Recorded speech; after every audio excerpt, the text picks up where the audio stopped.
ఈ నెల ఆంధ్రజ్యోతిలో ఛానల్లో ఈ ఆంధ్రప్రదేశ్ వైఎస్ఆర్ కాంగ్రెస్ పార్టీలో ఉన్నటువంటి నాయకుల కుటుంబ సభ్యులు మహిళలు ఎవరైతే ఉంటారో వారిని అవమానకరంగా కించపరిచే విధంగా ఏబిఎన్ రాధాకృష్ణ ప్రసారాలు చేయటం మాధ్యమాల్లో యూట్యూబ్లో మనం అందరం చూసాం. ఒక ఛానల్ పెట్టుకొని ప్రజలకు ఉపయోగపడే విధంగా ఏవైనా ఆ ఛానల్లో ప్రస్తావిస్తున్నాడా లేదా ఒక పార్టీకి తొత్తుగా వ్యవహరిస్తున్నాడా అనేది ప్రజలందరూ కూడా గమనించారు. లేనివి ఉన్నట్టుగా ఉన్నవి లేనట్టుగా ప్రచురించే ఛానల్ ఏదైనా ఉంది అంటే అది ఏబిఎన్. మనందరికీ కూడా తెలుసు. కూటమి ప్రభుత్వానికి తొత్తుగా వ్యవహరించడం చాలా బాధాకరమని కూడా మేము కోరుకుంటున్నాం.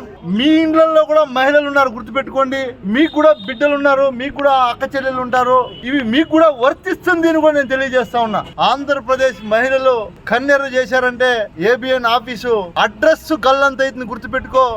ఏబిఎన్ రాధాకృష్ణ అని కూడా నేను హెచ్చరిస్తా ఉన్నా.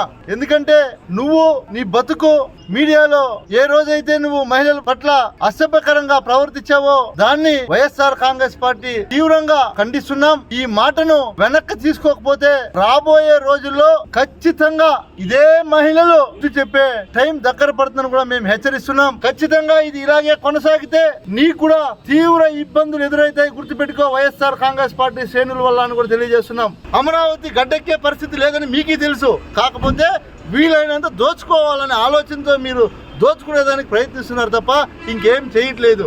ఒకటే నేను మిమ్మల్ని కోరుకుంటున్నా, కూటమి ప్రభుత్వంలో ఉన్నటువంటి వారు ఎవరైనా సరే, మా నాయకుడు మీకు సలహా ఇచ్చాడు, నచ్చితే తీసుకోండి, నచ్చకపోతే నచ్చలేదని చెప్పండి.